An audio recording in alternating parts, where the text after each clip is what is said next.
மாற்று. இன்னைக்கு மாற்றுன்னு அதிமுக ஓட்டு போட்டு திமுக ஓட்டு போட்டு நீங்க என்ன மாற்றத்தை அடைந்தீங்க? நீங்கள் அடைந்த பயன் தான் என்ன? நீங்களா திமுக வேற அதிமுக வேற நினைச்சிட்டு இருக்கீங்களா? ரெண்டும் ஒரே கட்சி தான். ஒரே நாட்டுல எப்படி திருடுவது என்று பயிற்சி பெற்று வந்தவர்கள். தனித்தனியா திருடிக்குவாங்க, ஆனா ஒண்ணு கூடி பிரிச்சுக்குவாங்க. இவ்வளவுதான் இவங்க அரசியல். இன்னைக்கு திமுகவில் இருக்கும் 11 அமைச்சர்களுக்கு மேல அதிமுகவின் முன்னாள் அமைச்சர்கள். இங்கேயும் அமைச்சரா இருக்க முடியும், அடுத்த 6 மாதம் கழிந்து அங்க போய் அங்கேயும் அமைச்சரா இருக்க முடியும். அப்படின்னா அப்புறம் எப்படி அது வேற கட்சி இது வேற கட்சி ஆகும்? ரெண்டும் ஒரே கட்சி தான், ரெண்டும் ஒரே குட்டையில இந்த மட்டையை தான். அடுத்து இதையெல்லாம் மாற்றத்துக்கு தான் இப்ப புதுசா ஒரு கூட்டம் வந்திருக்கு, தற்குறி கூட்டம். கூட்டம்லாம் இதுல பேசி என்ன பண்றது? அதுக்கு அரசியலும் தெரியாது, கொள்கையும் தெரியாது, எதை கேட்டாலும் பதிலும் தெரியாது. ஏதாவது கேளுங்க, ஒன்னும் சாக்கு ஏத்திட்டுவாங்க, இல்ல ஆமா தெரியுமாங்க. அதை தவிர்த்து நம்மளுக்கு என்ன தெரியும்? இவங்களுக்கு தான் பாலிடிக்ஸ் பேசுறதே வேஸ்ட் ஆஃப் டைம் தான். நம்ம சப்ஜெக்டுக்கே வருவோம். இப்படிதான் 2021ல மாற்றம்ங்கிற பேர்ல ஒருத்தர் வந்தார், ஞாபகம் இருக்கா? டார்ச் லைட் எடுத்துட்டு டிவி எல்லாம் அடிச்சு உடைச்சிட்டு, இப்ப இந்த டார்ச் லைட்ல பேட்டரி தீர்ந்து போச்சா? இப்படி திமுகவை எதிர்த்து அரசியல் செஞ்ச வந்தவங்க எல்லாம் இப்ப திமுக பின்னாடியே சொம்பு தூக்கிட்டு இருக்காங்க. இதுவா மாற்றம்? மாற்றம்னா எப்படி இருக்கணும்? மாற்றம் ஒன்றே மாநில தத்துவம், மாறும் உலகின் மகத்துவம் அறியேன்.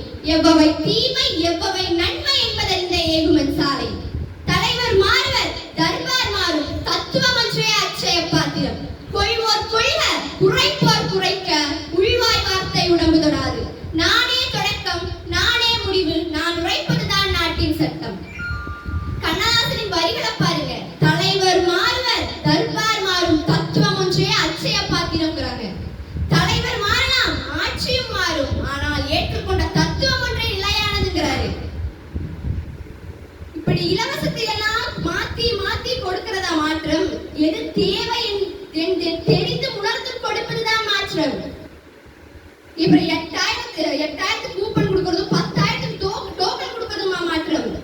நாங்கள் எப்பேற்பட்ட இனம் தெரியுமா? இந்த 2 திராவிட கட்சிகள் அவ்வளவு கேவலமா நினைச்சீங்களா தமிழ்நாட்டு மக்கள்? இப்படி கையேந்து வச்சிட்டு இருக்கீங்க.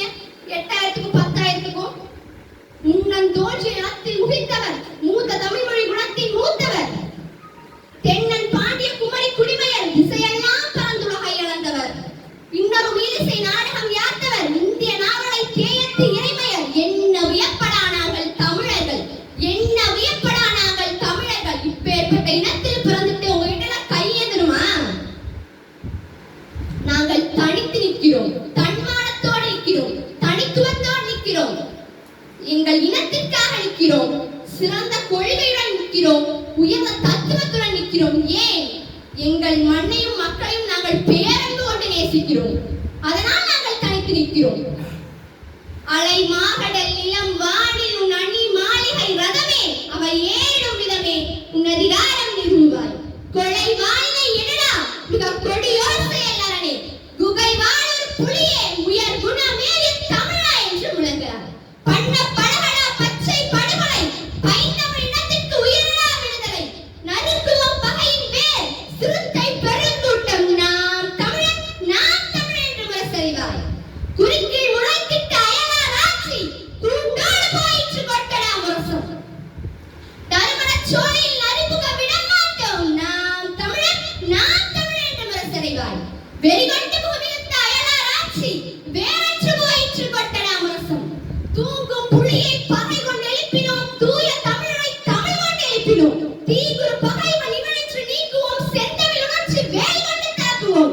பண்டை பெருங்குவல் உடையோமா இல்லையா? பாருக்கு வீரத்தை சொன்னோமா இல்லையா? என் திசை வாழ்மையா ஆண்டோமா இல்லையா?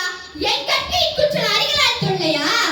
வந்தவரையெல்லாம் வாழ வைப்போம், இது எமது இனத்தின் பெருமை, இனியும் நம் சொந்த வரை மட்டுமே ஆள வைப்போம். இது எமது இனத்தின் அடிப்படை உரிமை, ஃபண்டமெண்டல் பொலிட்டிக்கல் ரைட்ஸ். வாழும் உரிமை எவருக்கும் உண்டு, ஆளும் உரிமை தமிழருக்கு எமக்கே உண்டு. எங்கள் திருநாட்டில் எங்கள் நல்லாட்சியே, நாம் தமிழுக்கு வாக்களியுங்கள், எங்களை போன்ற ஏழை சமுதாயத்திற்கு வாழ்வழியுங்கள். புரட்சி எப்போதும் வெல்லும், நம் வெற்றி நிச்சயம் அதை சொல்லும். இலக்கு ஒன்றுதான் இனத்தின் விடுதலை, இனம் ஒன்றாவோம், இலக்கை வென்றாவோம், நாம் தமிழர். தமிழ்தாய் வாழ்க, தலைவர் பிரபாகரன் வாழ்க. இன்னைக்கு கொஞ்ச நாளாவே இந்த அதிமேதாவிகள்லாம் சொல்றாங்க சீமான் கூட்டணி போயிருக்கலான்னு. ஏன்னா இன்னைக்கு மட்டும் சீமான் கூட்டணி போயிருந்தாங்கன்னா நம்மலாம் இன்னைக்கு 10 இன்னோவா கார்ல வந்து இறங்கி முன்னாடி 100 பேர்த்த நிக்க வச்சுட்டு ஆளாளுக்கு 200 கொடுத்து விவசாய சின்னத்துக்கு வாக்களிங்கன்னு போயிருக்கலாம். இதுவல்ல எங்கள் நோக்கம், இதுவல்ல எங்கள் நோக்கம். இந்த துயரத்திலும் துன்பத்திலும் கடும் வெயிலும் நாம் தமிழர் பிள்ளைகள் தமிழ்நாடு முழுக்க உழைக்கிறார்கள் என்றால் காரணம் எங்கள் இனத்தையும் எங்கள் மக்களையும் நாங்கள் பேரன்போடு நேசிப்பதால் தான். இம்முறையும் எங்களை கைவிட்டு விடாதீர்கள். நன்றி, வணக்கம்.